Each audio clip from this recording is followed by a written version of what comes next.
बेवकूफ जालिम उसको आतंकवादी कहें जो अपनी जमीन अपनी मस्जिद बचाने के लिए जान की बाजी लगा के सरफर की बाजी लगाकर जिहाद करें, हिम्मत करें और ये आतंकवादी हो गया। इनका दामन थाम के पूछा जाए कि उन गोरों का कब्जा हमारे मुल्क हिंदुस्तान में था और हिंदुस्तान के लोगों ने उनके खिलाफ आजादी की जंग छेड़ दी और उनको खदेड़ खदेड़ के मार के भगाया और गोरा हिंदुस्तान छोड़ के भागा। इस क्रम में हमारे बेशुमार हिंदुस्तानी मारे गए और वो कत्ल कर दिए गए। तो क्या मतलब ये आतंकवादी थे जो उन अंग्रेजों को भगाने के लिए अपनी जमीन को आजादी दिलाने के लिए उनसे जंग किया था? ये आतंकवादी थे जब वो आतंकवादी नहीं थे। तो ये मुशरिक ये यहूदी बदतमीज जर्मनी से चल के यहाँ आके आबाद हुआ था और फिर ये हमारी मस्जिदों के खिलाफ हमारे बच्चों के खिलाफ ये बम तोड़ रहा है और रोजाना बच्चों को काट रहा है। तो हम अपनी जमीन बचाने के लिए मस्जिद अक्सा बचाने के लिए वह मस्जिद अक्सा जो नबियों की सरजमीन, जो रसूलों की सरजमीन, जो औलिया सालिहीन की सरजमीन, जिसका जिक्र कुरान करीम में आया हो और जहां क़यामत कायम होगी और जो आखिरी दस्ता दज्जाल से जिहाद करेगा और पूरी दुनिया में इस्लामी निज़ाम हुकूमत कायम होगी, तो अपनी जमीन की लड़ाई करे तो लोग उसे आतंकवादी कहते हैं। तेरे मुंह में पेशाब पाखाना कर दो, अपनी जमीन की आजादी के लिए लड़ने को तू आतंक कहता है। हम फिलिस्तीन की माओ को हमको मामाओं को दाद देते हैं। उन्होंने अपने बच्चों को बुज़दिल नहीं बनाया, बच्चों को मुजाहिद पैदा किया है। मरना तो है ही दुनिया में, तो पाखाना रूम में मरना और है, एड़ी रगड़ के मरना और है, रास्ते में ट्रेन से एक्सीडेंट करके मरना और है, अल्लाह के नाम पे शहादत की मौत मरना और है। इसलिए उनकी मौत पे तरस मत खा, अपनी जिंदगी पे तरस खा के तू कहां मरेगा। जो लोग अल्लाह के नाम पे मर गए, यहूदियों के हमले में मर गए, वह तर गए, शहादत का जाम पी लिया। इनका खून रंग लाएगा कि यहूदी को मुंह छुपाने की जगह नहीं मिलेगी। आने वाले 10-20 साल के बाद इस्राइल नाम का कोई मुल्क नहीं रहेगा। मेरा खुदा सच्चा, मेरे मुस्तफा सच्चे, मेरी हदीस सच्ची, मेरा कुरान सच्चा। हुजूर ने कहा है कि एक गिरोह लड़ता रहेगा यहाँ तक कि इसका आखिरी गिरोह दज्जाल से मिलेगा और जब क़यामत के करीब होगी तो यहूदी खदेड़ के भगाया जाएगा।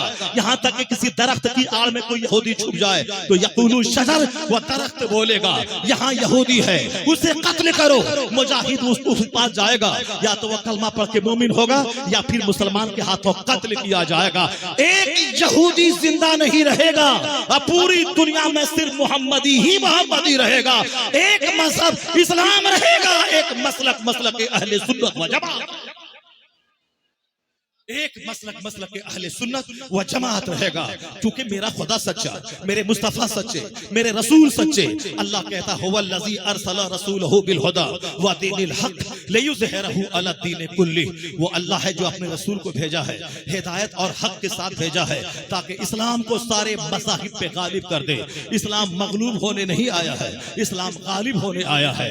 जो आपने नहीं देखा एक कौम मुस्लिम, हमारा रिश्ता मस्जिदों से कमजोर है इसलिए ये काफिर हमको जलील समझते हैं। हमारे सर की टोपियां गायब हैं इसलिए काफिर जलील समझते हैं। हम काफिरों की तरह जीते हैं इसलिए हम जलील हो गए। और जिस दिन तुम मुस्तफा का सच्चा गुलाम बन जा, अल्लाह का वादा सच्चा है कि जन्नत वहां मिलेगी, सल्तनत यहां मिलेगी, हुकूमत यहां मिलेगी, बादशाहत यहां मिलेगी। अल्लाह ने कहा यह दीन गालिब होके रहेगा, तो इस्लाम गालिब होके रहेगा। और अल्लाह का वादा 1400 साल में जितना मुस्तफा ने बशारत सुनाई थी वह सारे वादे पूरे हो गए। अल्लाह ने कहा था कि दुनिया में तेरी सल्तनत होगी, तो अरब के बकरी चराने वालों ने इस्लाम का साथ दिया तो अल्लाह ने ईरान जैसा मजूसियों का मुल्क मुसलमानों के हवाले कर दिया। अल्लाह ने कहा कि तू मेरे महबूब की गुलामी कर, मैं यहाँ सल्तनत दूंगा। दूसरी महाशक्ति रूम की थी, वह रूम फारूक आजम के जमाने में उस पे फतह का झंडा गाड़ा गया और वहां 1000 साल तक मुसलमानों की सल्तनत रही। अल्लाह के रसूल ने कहा था मुझे पूरब से खुशबू आ रही है। हिंदुस्तान में कोई कलमा पढ़ने वाला नहीं था।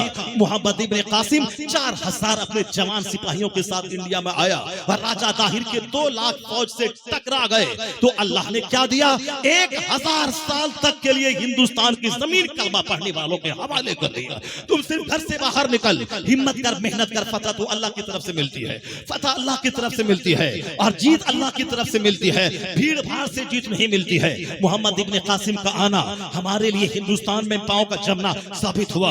अमेरिका और चाइना और जापान में भी आज इस्लाम स्टेबल है। जब जुमा का दिन अमेरिका में आता है और मुसलमान लाखों की तादाद में सरों पे टोपियां सजाकर जब मस्जिदों इस्लामिक सेंटर की तरफ जाते हैं, वहां का नसरानी हिलने लगता है कि अमेरिका यहूदियों ईसाइयों का मुल्क नहीं है, तो मुस्तफा मुस्तफा के गुलामों का मुल्क समझ में आ रहा है। जैसे हिंदुस्तान की राजधानी दिल्ली में चले जाओ, ये हमारा मुल्क, प्यारा मुल्क हिंदुस्तान, हमारा मुल्क हिंदुस्तान, ये औलिया सालिहीन की सरजमीन है, ख्वाजा फरीद नवाज की सरजमीन है। हमारी मस्जिदें, हमारे मदरसे, आजादी से हम जलसा जुलूस करते हैं, ये हमारी सरजमीन है। इसलिए हमारा बच्चा बच्चा बोलता अमेरिका से अच्छा हिंदुस्तान हमारा, चाइना से अच्छा हिंदुस्तान हमारा, जापान से अच्छा हिंदुस्तान हमारा, यानी इन सारे जहां से अच्छा हिंदुस्तान हमारा। हम बुलबुले हैं इसकी ये गुलशता हमारा। हम आजादी से जलसा करते हैं, हम आजादी से अजान देते हैं, हम आजादी से मदरसा चलाते हैं, हम आजादी से शान से हिंदुस्तान में जिंदा रहते हैं। ऐसी आजादी दूसरे मुल्क में मुयस्सर नहीं है। ये मेरा मुल्क हिंदुस्तान है। हिंदुस्तान में हमारी सल्तनत रही, उस सल्तनत रही, अल्लाह ने वादा सच्चा करके दिखलाया। तो जो कुछ मुस्तफा ने कहा था वह सब वादा पूरा हुआ। और हमने यही देखा, जब जब दुश्मनी बढ़ी है, इस्लाम पे हमला बढ़ा है, तब एक अच्छे फ्यूचर की बशारत सामने आई है। पहला दिन जिस दिन मुस्तफा ने नबूवत का ऐलान किया था, 4 लोगों ने कलमा पढ़ा। सबसे पहला कलमा सिद्दीक अकबर ने पढ़ा, आपकी बीवी जनाबी खदीजा ने पढ़ा, आपका गुलाम ज़ैद इब्न हारिसा ने पढ़ा, और आपका चचाजाद भाई अली ने पढ़ा। ये 4 लोग थे जो पहले इस्लाम लाए। आपकी बीवी, आपका चचाजाद भाई, आपका गुलाम, आपका दोस्त रफीक सिद्दीक अकबर, उसने कलमा पढ़ा। 4 लोगों ने कलमा पढ़ा।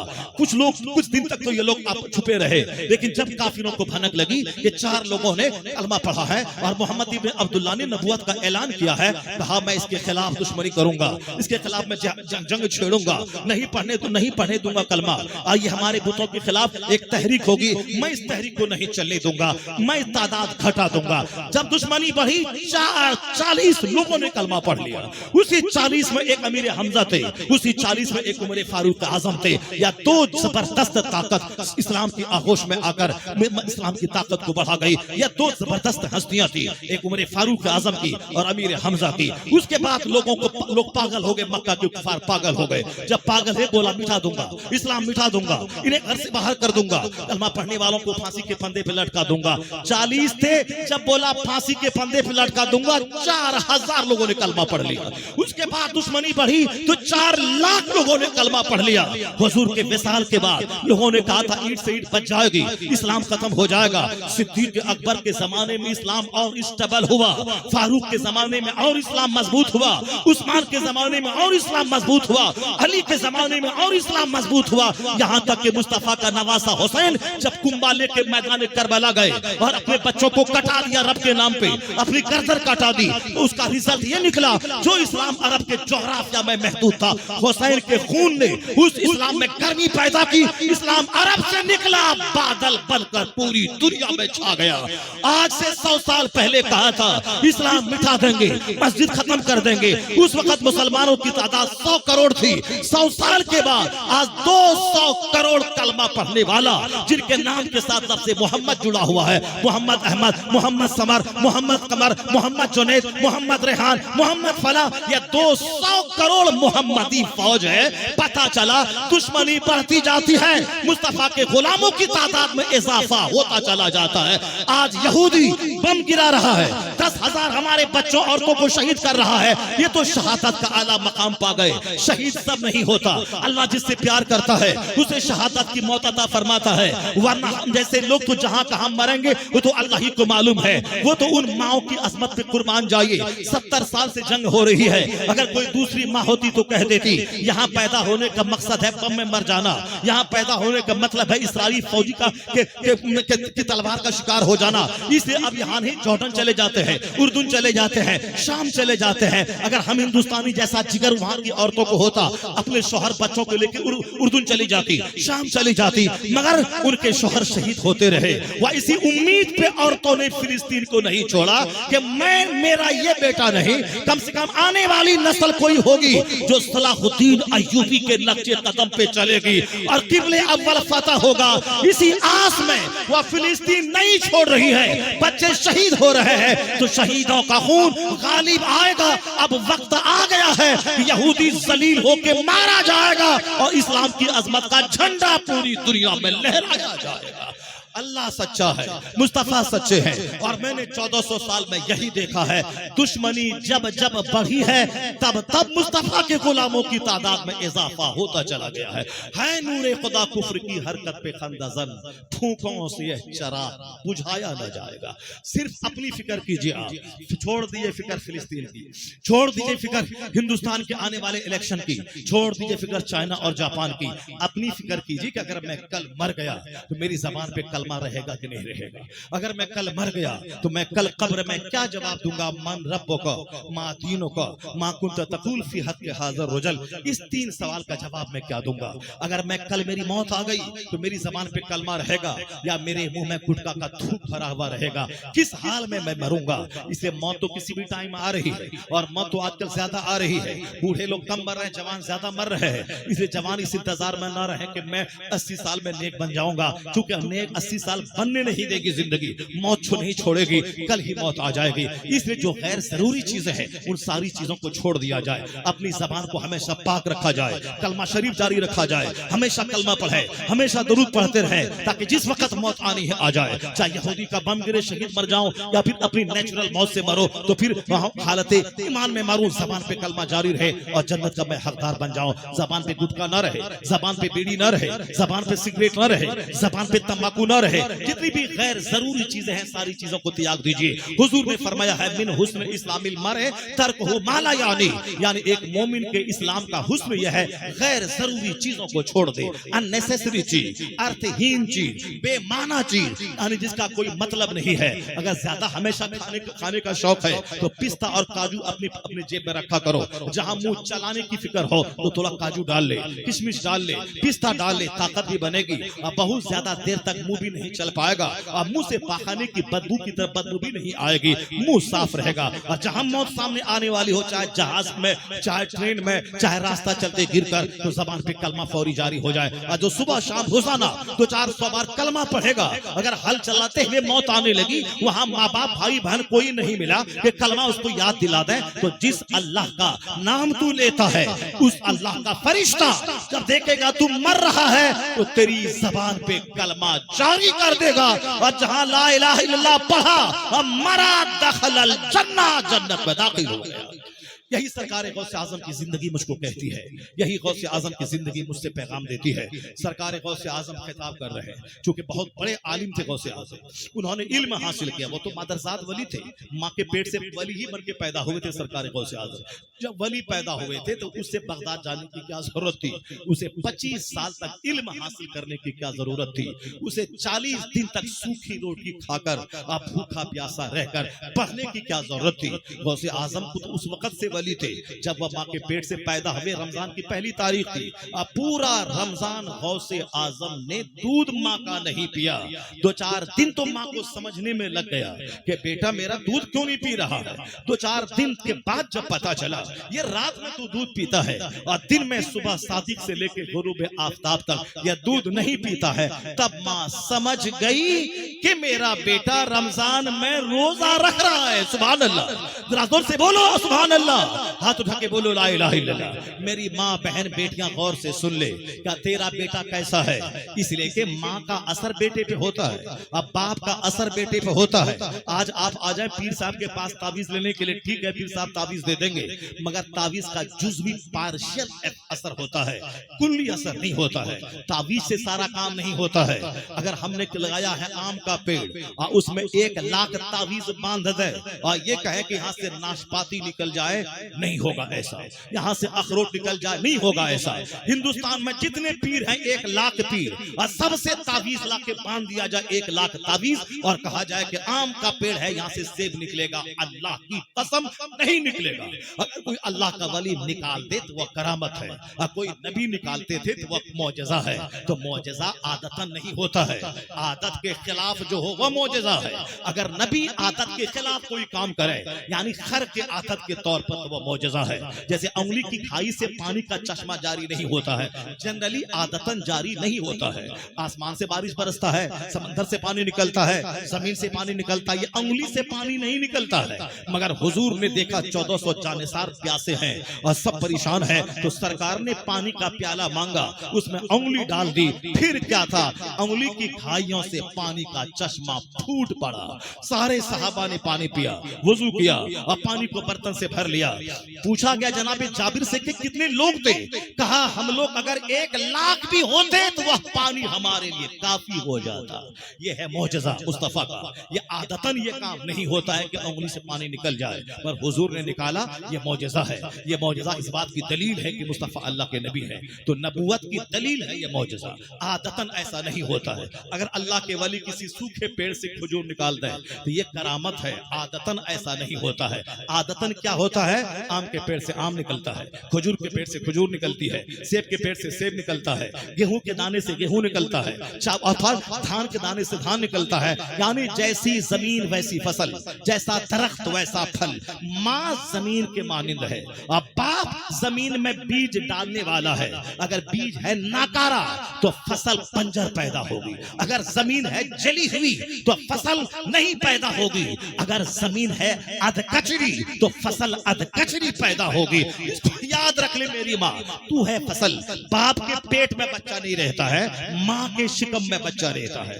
ماں باپ کا دودھ بچہ نہیں پیتا ہے, ماں کا دودھ بچہ پیتا ہے. تو 9 مہینہ ماں کے ساتھ بچہ رہتا ہے, اور 2 سال دودھ پیتے ہوئے ماں کی گود میں بچہ رہتا ہے. اب باپ اس کا پیشاب پخانہ ہمیشہ صاف نہیں کرتا. باپ کھیت میں, کھلیان میں, فیکٹری میں رہتا ہے.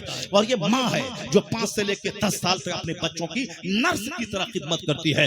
اس لیے بچہ ماں سے زیادہ اٹیچ رہتا ہے. ماں کی زبان خوبصورت ہو تو بچے کی زبان خوبصورت ہوتی ہے. اگر ماں پر پرہیزگار نیک ہو تو بچہ بچپن سے پرہیزگار ہوتا ہے. اگر ماں 18 پارے قرآن کی حافظہ ہو, اب بچے پیٹ میں ہیں اور ماں تلاوت کر رہی ہے, تو بچہ ماں کے پیٹ میں قرآن پاک سن سن کے حافظ قرآن پیدا ہو جاتا ہے. ماں جیسی اس کا اثر بچے پہ ہوتا ہے. ماں تندرست, بچہ تندرست. ماں پرہیزگار, بچہ پرہیزگار. ماں ڈھیلی ڈھالی کمزور, بچہ ڈھیلا ڈھالا. ماں کی زبان کھچڑی, بچے کی زبان کھچڑی. آپ شہر میں جا کے دیکھ لیں, 4 سال 3 سال کے بچے اتنی خوبصورت اردو بولتے ہیں کہ دنگ رہ جائے. پرسوں کی رات میں ایک آدمی کے گھر 2-4 گھنٹے ٹھہرا تھا. وہ 3 سال کی بچی ایسی زبان استعمال کر رہی ہے, وہ ہماری 80 سال کی بڑھیا نہیں بول پائیں گی.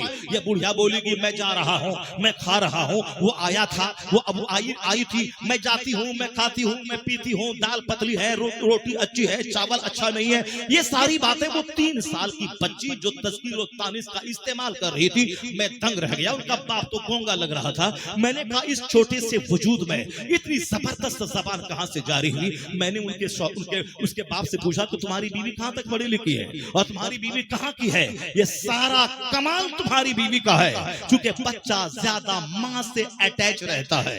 اس لیے شادی بھی ہمیں صرف ناک نہیں دیکھنا چاہیے, صرف بڑی بڑی آنکھ نہیں دیکھنا چاہیے, صرف گورا رنگ وائٹ کمپلیکشن نہیں دیکھنا چاہیے, صرف ہائٹ نہیں دیکھنا چاہیے. آج لوگ کمزور ہو گئے, اس لیے شادی بیاہ میں ماں کی زبان, ماں کا کلچر, ماں کی تہذیب, ماں کا ماحول یہ کوئی نہیں دیکھتا. یعنی جس کو میں بہو بنا کے لانے والا ہوں وہ کیسی ہے, اس کی ماں کیسی ہے, اس کی ماں کا کلچر کیسا ہے, اس کے گھر میں لوگ کیسے جیتے ہیں, وہاں کی زبان کیسی ہے. کوئی نہیں پوچھتا کہ اس لڑکی کی ماں نماز پڑھتی ہے کہ نہیں, کوئی نہیں پوچھتا. ناک ٹھیک ہے, اوکے, آنکھ بڑی ہے, اوکے, 6 فٹ کی ہے, اوکے, چاہے وہ کوچنگ سینٹر میں ان کا جو حال ہو جائے, اسکول میں جو حال ہو جائے, یہ موبائل کے ذریعے یہ ہاتھ گندا, زبان گندی, جسم گندا, سب چلے گا, مگر منہ اچھا ہونا چاہیے, ناک لمبی ہونی چاہیے, آنکھ بڑی ہونی چاہیے. اوکے میری طرف سے اوکے ہے. تو پھر 2-4-10 دن کے بعد جب وہ اپنا رنگ دکھلاتی ہے, جب اپنے شوہر سے لڑائی کرتی ہے, شوہر کی ماں کو دیکھنا نہیں چاہتی ہے, وہ بولتی میں تیری بیوی ہوں, تیرے باپ کی بیوی نہیں, میں تیری بیوی ہوں, تیری ماں کی نوکرانی نہیں. اس وقت پتہ چلتا ہے کہ میں نے منہ دیکھا, دل نہیں دیکھا, میں نے آنکھ دیکھا, دل نہیں دیکھا. اس شادی عورت زمین کے مانند ہے, بچہ اس کے پیٹ سے نکلتا ہے, وہ مثل زمین کے ہے. اگر وہ بنجر رہی تو اولاد کا بنجر ہونا طے ہے. اگر اس کی زبان اچھی نہیں رہی تو اولاد کی زبان کا صحیح ہونا غلط ہونا طے ہے. اس لیے ماں کا سلیکشن کرنے کے بارے میں مصطفیٰ نے جو واضح ارشادات انسٹرکشن دیے ہیں, میں تو کہتا ہوں کوئی دھرم گرو نہیں دیا ہوگا, کوئی रहनुमा नहीं दिया होगा। ये वाहिद ज़ात मोहम्मद अरबी की है जो जीवन के हर शाहराहों पे हमारी रहनुमाई किया है। एक हिंदू ब्राह्मण ने वाज़ेह तौर पर कहा, all this magnificent road in this departments of human activities he is like a hero. एक हिंदू ब्राह्मण कहता है ये दिल्ली का वह हिंदू, दिल्ली का वह जोकर जो अपने लोगों से दो रोटी हासिल करने के लिए इस्लाम के खिलाफ, पैगंबर इस्लाम के खिलाफ बोलता है। उस जोकर के पास कोई हुनर तो है नहीं, वह जोकर इसी में भलाई समझता है मैं इस्लाम के पैगंबर के खिलाफ बोलूं, अपने लोगों का हीरो बन जाऊं, मेरे लोग पैसा दें, मैं अपना पेट पालूं। इन गीदड़ों, इन पाखंडी की बात का क्या जवाब देना जो जिसकी नजर दो रोटी पे है और जिसकी नजर पेट पालने पे है। ये खसीस, ये रसील, ये खबीस मरदूद, ये क्या जाने मुस्तफा कौन है, ये क्या जाने कुरान कौन है। ये बोलता वीजा दीजिए, हम इजराइल जाएंगे और जल्दी से इंडिया की गवर्नमेंट वीजा दे दे और जल्दी से वो इजराइल चला जाए ताकि वहां के मुजाहिदीन की आग में वो जलकर राख हो जाए और वहीं उसकी कब्र बन जाए। बताइए यहाँ पैदा हुआ है, ये इजराइल जाना चाहता है। हिंदुस्तान की गवर्नमेंट फिलिस्तीन की हिमायत कर रही है और ये पाखंडी इजराइल जाके उस यहूदी की हिमायत में जाके मरना चाहता है। अब इससे बड़ा बुरा क्या होगा, इस्लाम के खिलाफ, पैगंबर के खिलाफ नाम लेके बोलता है। मैं कहता हूँ हमारी हजारों तकरीर नेट पर है। क्या मैंने कभी सीता के खिलाफ बोला, कभी मैंने राम के खिलाफ बोला, कभी मैंने महाभारत और रामायण के खिलाफ बोला? वो जान तुम्हारा काम जाने। कुरान पढ़ने से फुर्सत कहाँ है कि मैं गीता पढ़ूं, मैं रामायण पढ़ूं, और हुजूर को पढ़ने से फुर्सत कहाँ है कि मैं किसी दूसरे का मुताला करूं। यहाँ हमारे पास मवाद की कमी क्या है कि हम दूसरों से मदद लें? वो तो पाखंडी है जो मेरे मुस्तफा की निजी लाइफ पे हमला करता है। और खबीस मरदूद को समझना चाहिए, मैं जुल्म की मुखालफत करता हूँ, मैं शिर्क की मुखालफत करता हूँ, मैं कुफ्र की मुखालफत करता हूँ। इंडिविजुअली किसी एक मैन पे, उसकी प्राइवेट लाइफ पे हमला नहीं करता हूँ, मगर ये कुत्ता पैगंबर आजम की शादी के मसले को अटैक कर रहा है, उस पर वो हमला करता है। इस खबीस को क्या मालूम कि हुजूर 25 साल की जवानी में 40 साल अधेड़ औरत जो 2 शौहर से बेवा हो चुकी है, उनसे हुजूर ने निकाह किया। उस जमाने में जबकि सरकार का चेहरा ऐसा था, अबू हुरैरा की ज़बानी कान्ना शम्सा तजरीद की वजह ही गोया नबी का चेहरा ऐसा था जैसे सूरज इस चेहरे में तैर रहा हो। जिसने मुस्तफा को देखा उनका स्टेटमेंट है, जाबिर इब्ने समूरा कहते हैं रात थी, 14वीं रात का चांद चमक रहा था, हुजूर के जिस्म पे सुर्ख धारीदार चादर थी। मैं कभी सरकार का चेहरा देखता और कभी 14वीं रात का चांद देखता, फैसला नहीं कर पा रहा था कि ज्यादा हसीन कौन है। तो मेरे दिल ने कहा वह वजहहु अहसनु मिनल कमर, मुस्तफा का चेहरा तो चांद से ज्यादा खूबसूरत है, चांद से ज्यादा खूबसूरत मुस्तफा। अरब के सारे लोग तमन्ना करते थे ये मेरे दामाद बन जाए। उस जमाने में जबकि 16 साल की 1 दर्जन हसीन तरीन लड़कियों से मुस्तफा निकाह कर सकते थे, लेकिन उस 25 साल की जवानी में 40 साल अधेड़ औरत जो 2 शौहर से बेवा हो चुकी थी, उनसे मुस्तफा ने शादी किया। पता चला कि मुस्तफा की शादी भी हिकमतों से भरी हुई है कि एक बाप अपनी बेटी जो बेवा है उसको मनहूस समझता था, उस पर बकरी का पखाना डालता था, उसका चेहरा देखना मनहूस समझता था। जब बाप ही बेटी पे लानत बरसाता हो, ये बता दे समाज में बेवा की क्या हालत रही होगी। तो हुजूर ने बेवाओं पे होने वाले जुल्म को अपने पहले निकाह में उस जुल्म को दूर किया कि हुजूर ने कहा इसका कसूर क्या है जो तुमने इसका जीना मुश्किल कर दिया है। सरकार ने कहा पहली शादी बेवा से करके बताया, अब कयामत तक की बेवाएं अभागन नहीं रहेंगी, सुहागन बनेंगी।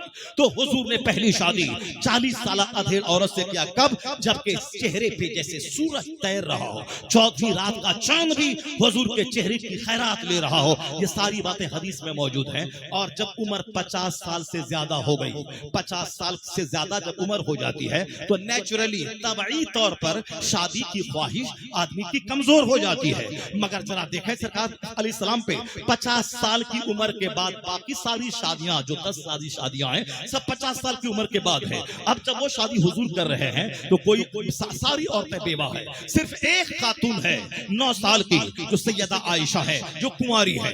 और फिर अरब में 8-9 साल में आज भी लड़कियां जवान हो जाती है। और जवान होने के बाद शादी होना कोई ऐब की बात नहीं है। चाहे जवान लड़की है, लड़का चाहे 15 साल का हो या लड़का चाहे 55 साल का हो, उससे फर्क ही क्या पड़ता है। अरब के दस्तूर, वहां की ग़िज़ा, वहां का क्लाइमेट के हिसाब से आज भी 10 साल साल 12 साल की लड़की का निकाह कोई मायूब नहीं है, और 1400 साल पहले भी कोई मायूब ये बात नहीं थी। अगर ये बात मायूब होती तो मक्का के वो काफिर जो मुस्तफा के खिलाफ ऐब ढूंढने में लगे रहते थे ताकि हाईलाइट करें, इनको ड्यूमरलाइज कर दें, वो तो इस मैटर को मुद्दा उठाते और कहते कि 9 साल की लड़की से शादी कर लिया। मगर चूंकि वहां के कल्चर के हिसाब से ये ऐब की बात नहीं थी, इसलिए वहां के इस्लाम के दुश्मन भी इसको ऐब नहीं समझा। वहां के माहौल में राइज था 4-4 शादी करना, और वहां के लोग तो 100-100 शादी करते थे। पर हुजूर ने कहा नहीं, ये औरतों का एक्सप्लॉइटेशन है, सिर्फ 4 शादी। और हुजूर ने जो 10 शादी की ये सरकार के लिए खास था, अल्लाह की तरफ से आता है, ये उनके खसाइस कुबरा में शामिल है।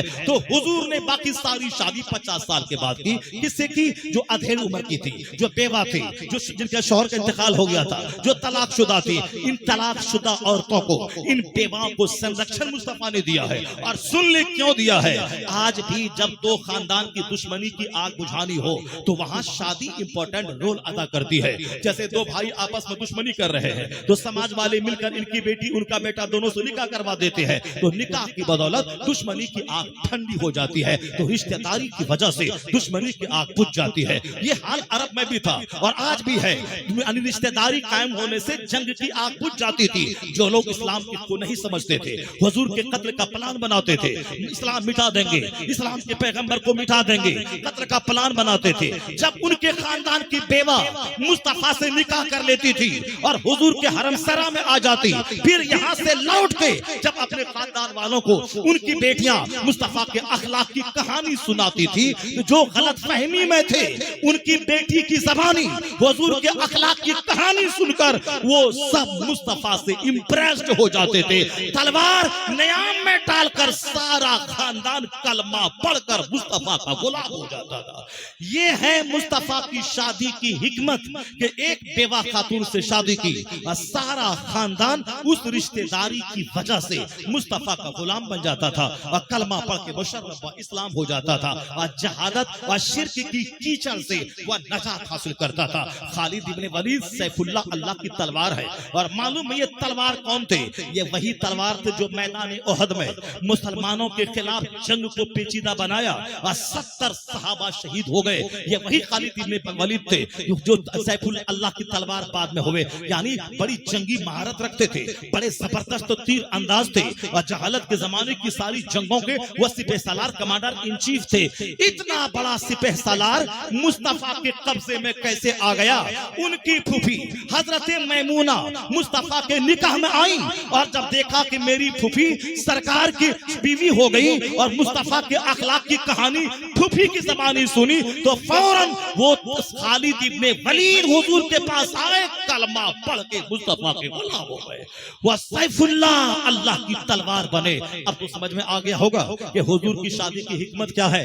और जब बिल्कुल आपकी जवानी 25 साल की थी उस वक्त तो 40 साल खातून से अब्द है। हुजूर की खलवत, हुजूर की जलवत, हुजूर की शादी, हुजूर की मुस्कुराहट, हुजूर की हिजरत, हुजूर का मैदान जंग में जाना, एक सेकंड के लिए कोई काम मुस्तफा का हिकमत के खिलाफ नहीं था।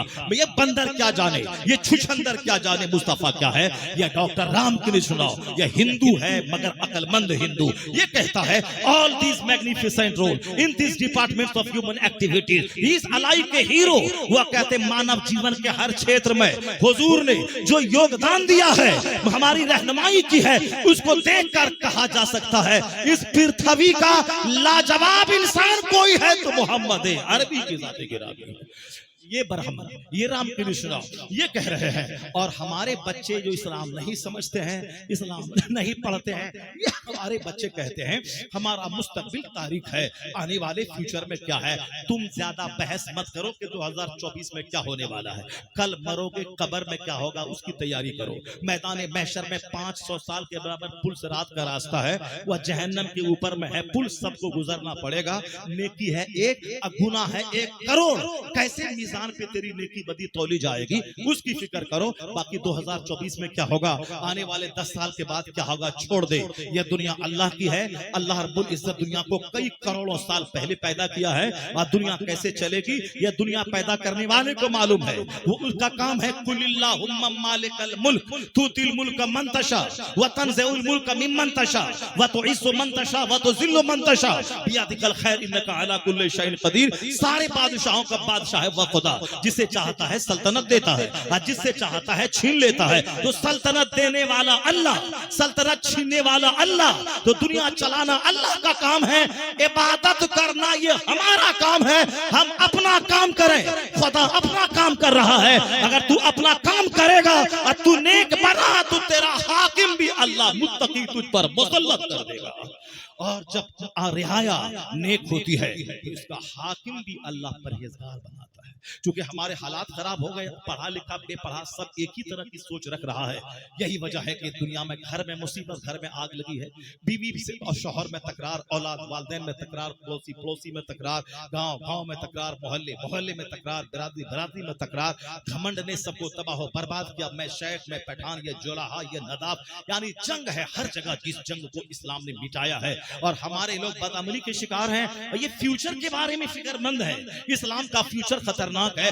नहीं, तुमसे अच्छी सोच तो डॉक्टर बर्नार्ड शॉ की है। वह बर्नार्ड शॉ ने आज से 50 साल पहले कहा था, if any religion has a chance of ruling over England nay Europe within the next 100 years, it is इस्लाम।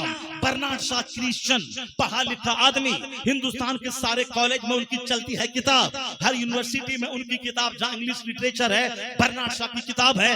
वो क्रिश्चियन पढ़ा लिखा क्या बोलता है, हालात बताते हैं दुनिया के कि आने वाले 100 साल के अंदर पूरे यूरोप बर्रे आजम में अगर कोई मजहब हुकूमती मजहब बनने वाला है तो वह मजहब इस्लाम बनने वाला है।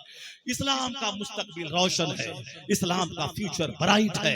ये और बात है कि हम जैसे बदकारों का फ्यूचर डार्क है, हमारा मुस्तकबिल तारीख है। इसलिए अपने अमाल का मुहासबा कीजिए, अपने आप का जायजा लीजिए और अपनी जिंदगी को मैं यूटर्न लेके सच्ची तौबा करके सजाने की संवारने की फिक्र कीजिए। और कुदरत का कानून को याद रखिए कि कानून के खिलाफ नहीं होता है। चाहे हम शराब पिए या काबा में सजदा करें, सूरज अपने टाइम पे उगता है, सूरज अपने टाइम पे डूबता है, मौसम अपने वक्त पे आता है, मौसम अपने वक्त पे बदलता है। इसलिए मेरी माँ बहन बेटियां गिरह बांध के रख ले। अगर चाहती हैं कि मेरा बेटा लत्तम जुत्तम करने वाला हो, मुझको गाली दे के घर से भगाने वाला हो, तब तो जैसे जी रहे हैं वैसे जिए। जैसे गुटखा खा रही हैं, सिनेमा देख रही हैं, मोबाइल चला रही है, नमाज छोड़ रही हैं, जैसे जीते हैं वैसे जिए। अगर चाहती हैं कि मेरा बेटा मेरा पांव चूमे, मेरी पेशानी का बोसा दे, मेरी फरमाबरदारी करे, मेरा बेटा नाम ऊंचा करे, तो फिर उसे कुदरत के कानून के मुताबिक अपने आप को सही रास्ते पे लाना होगा। जैसे कुदरत का कानून है, बाप हूं अली और मां है फातिमा, तब बेटा शहीदों का सरदार इमाम हसन और हुसैन पैदा हुआ। जब बाप है सैयद मूसा सालेह जंगी दोस्त और माँ है सर से लेके पांव तक नेकी का मुजस्समा, तब बेटा वलियों का सरदार अब्दुल कादिर जीलानी पैदा होता है। जब माँ रात भर मुसल्ले पे रहकर तहज्जुद पढ़ने वाली, तो फिर उनके पेट का बच्चा 12 बजे के बाद से लेके फजर तक कलमा शरीफ पढ़ता है माँ के पेट में। और जब वह बच्चा तवल्लुद होता है और जवान होता है, तो हिंदुस्तान के 90 लाख मुशरिकों को इस्लाम की दौलत देके मुस्तफा का गुलाम बना देता है। इसलिए अगर चाहती है कि मेरा बेटा गौस नहीं गुलामे गौस बन जाए, तो तुम्हारी जिंदगी में इनकलाब आना चाहिए। खामोशी की चादर डाल ले, हया की चादर डाल ले, नमाज पाबंदी से पढ़, सच्ची तौबा कर, अपने घर में नेकों का चर्चा कर, बुजुर्गों की बात कर, फातिहा मिलाद का माहौल रख, शौहर की फरमाबरदारी कर, जो गुनाह हो गए तौबा कर, आने वाले दिन में कलमा दुरूद से जिंदगी को सजा ले। अगर तुमने सजा लिया तो फिर याद रखना, तेरे वजूद से जो बच्चा पैदा होगा वह गुलामे गौस होगा, गुलामे ख्वाजा होगा, गुलामे रजा पैदा होगा। अल्लाह तबारक व तआला हमको और आपको सबों को नेक बनने की तौफीक अता फरमाए। जरा जोर से बोलिए ना आमीन, वरना फिर 4 घंटे की तकरीर और कर देंगे। وہ ہزار ہمارے حشمتی صاحب بولتے رہے کہ آپ تقریر ختم کچھ نہیں ہونے والا ہے، جب تک میں پوری بات نہیں بول لوں گا اس وقت تک میں چین نہیں لوں گا. اگر آپ زور سے سبحان اللہ بول دیں تو پھر میں اپنی گفتگو ختم کر دوں گا. اللہ تعالی ہم کو اور آپ کو سبوں کو نیک بننے کی توفیق عطا فرمائے. اللہ تعالی ہماری ماں بہن بیٹیوں کو خاموش رہ کر اپنی زندگی کو نیکیوں کو سے سجا کر اپنے شوہر کی خدمت کر کے اچھے اولاد کی خاطر تہجد کے وقت میں دعا کرنے کی توفیق عطا فرمائے. تہجد کے وقت میں دعا قبول ہوتی ہے، وہ دعا کی قبولیت کی گھڑی ہے. جو دعا دن میں قبول نہ ہو وہ دعا رات کے آخری پہر میں قبول ہو جاتی ہے. اس لیے ہم فلسطین کے سچے مسلمانوں کا ساتھ وہاں جا کے لڑ کے نہیں دے سکتے ہیں، چونکہ دنیا کے قوانین ایسے ہیں، مگر دل میں تو جذبہ ہے کہ اگر بارڈر کھول دے تو جا کر کے یہودیوں کو کھدیڑ کے مارے. اور کیا ہندوستان کے باتھ روم میں انگلی رگڑ کے مرے، وہی اللہ کے نام پہ شہادت کی موت مر جائے. یہ اعلیٰ موت تو سب کے حصے میں نہیں ملتی ہے، یہ تو مسجد اقصی کی حفاظت کرنے والے نوجوانوں اور ان کے شہزادوں کو یہ موت ملتی ہے.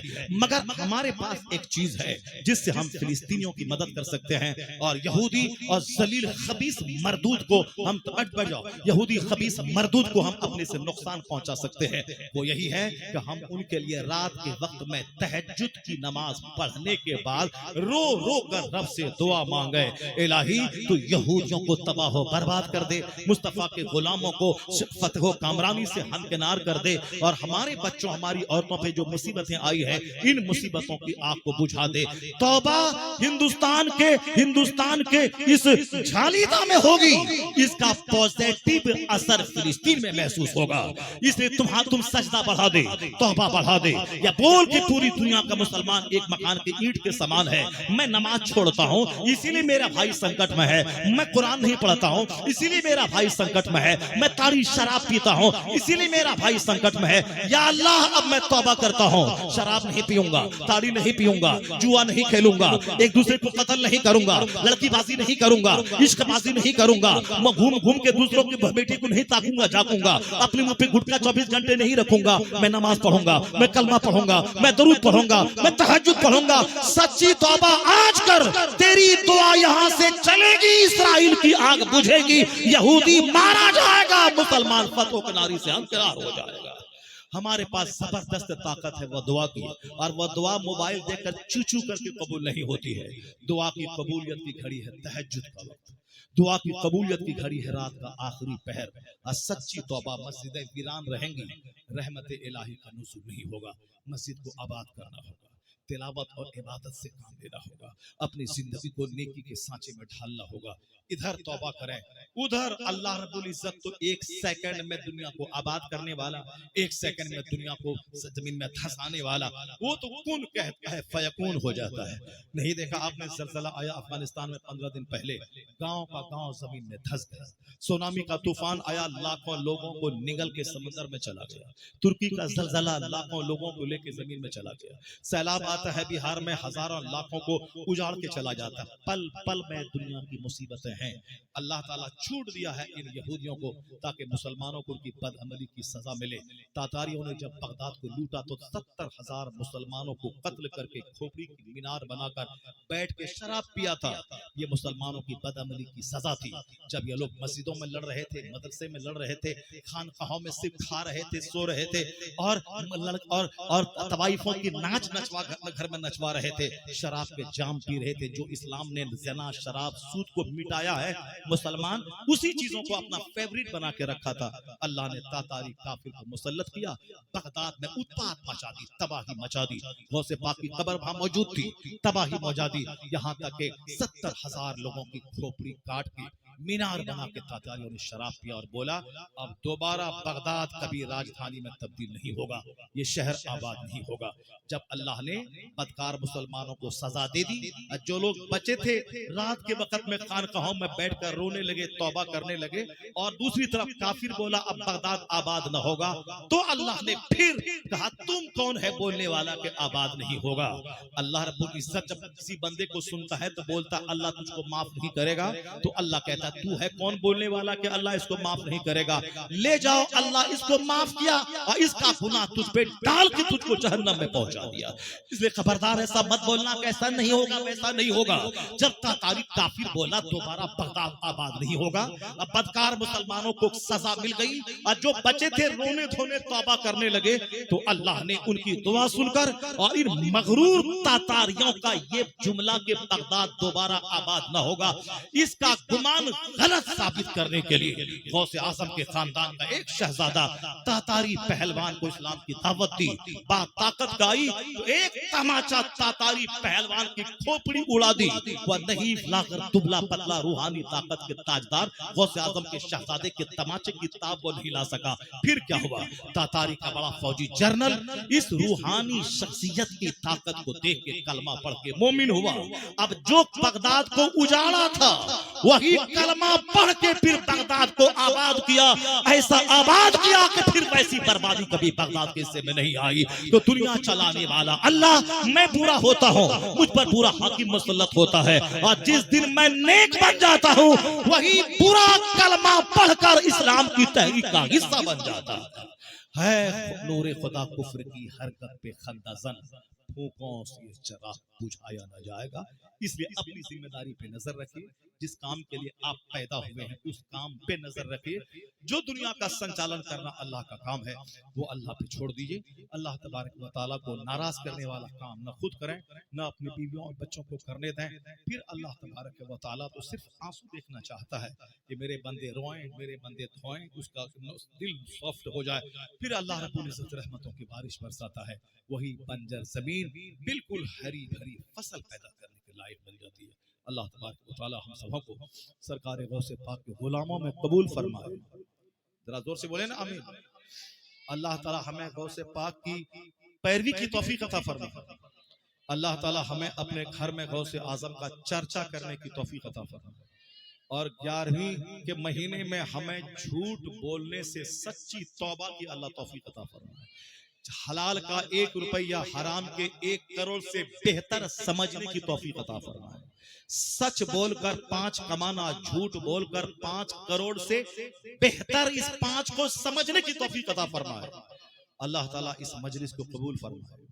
حاجی صاحب کو ہمیشہ دینی خدمت کرتے رہنے کی توفیق عطا فرمائے۔ ہمارے علماء کرام کو ہمیشہ اللہ عروج اور بلندی عطا فرمائے۔ ہم سبوں کو مسجد کے امام سے لے کے مدرسے کے مدرس تک سب کی عزت کر کے اپنے بچوں کے دل میں علم کی اہمیت بیٹھانے کی توفیق عطا فرمائے۔ ذرا زور سے بولے نا آمین۔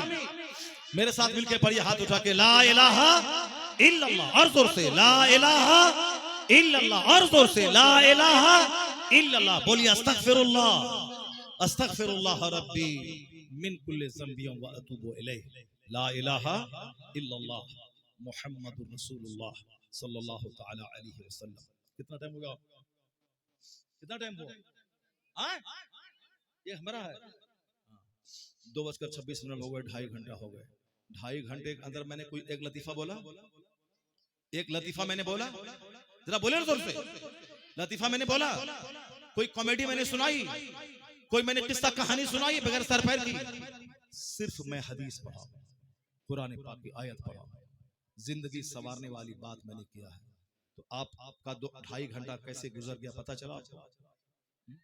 اس لیے اللہ مجھے حق بولنے کی توفیق عطا فرمائے اور آپ لوگوں کو ہمیشہ حق سننے کی توفیق عطا فرمائے۔ ہر جلسے میں صرف ایک بندہ نعت پڑھے گا، باقی 2 بندہ تقریر کرے گا، اور 2-2:30 بجے جلسہ ختم ہو جائے گا، تاکہ لوگ گھر جا کے 2-3 گھنٹہ سونے کے بعد فجر کی نماز پڑھیں۔ اسی پیٹرن کے مطابق جلسہ کرنے کی ہم سبوں کو توفیق عطا فرمائے۔ آمین۔ وآخر دعوانا